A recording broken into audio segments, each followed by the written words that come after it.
1468. La guerre menace entre Charles le Téméraire et le roi de France. Afin de régler le conflit par voie diplomatique, on organisa une entrevue en la ville de Péronne. Philippe de Comines le raconte dans ses mémoires.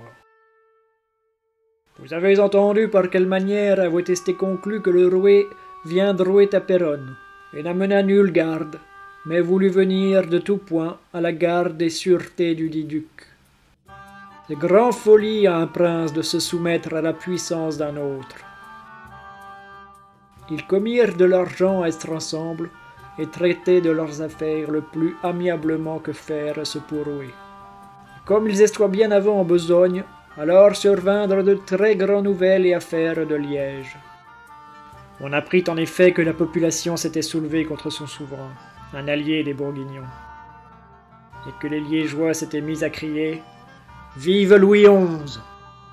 Et fut conté tout ceci au dit duc, qui soudainement y adjusta fouet, et entra en une grande colère, disant que le roi était venu là pour le tromper. Et soudainement envoya fermer les portes de la ville et du château. Le roi, qui se veille enfermé, n'était point sans doute. Une nuit qui fut la tierce, le dit duc ne se despouilla donc. Seulement se coucha par 2 ou 3 fois sur son lit, et puis se pourmenouait. Sur le matin, se trouva en plus grande colère que jamais, usant de menaces, et preste à exécuter grandes choses. Sa geste et parole étaient aspres, demandant au roi s'il voulait tenir le traité de paix. Et le roi lui répondit que oui. Incontinent fut apporté le dit traité,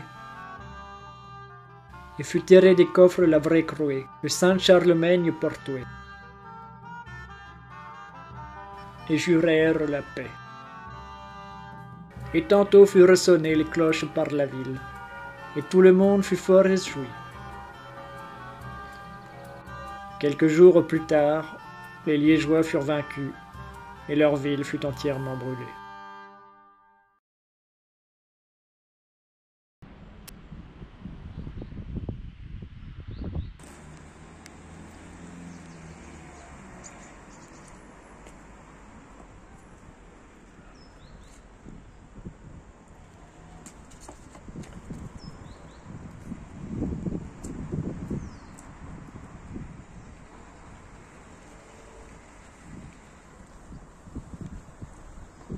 Bon, livre.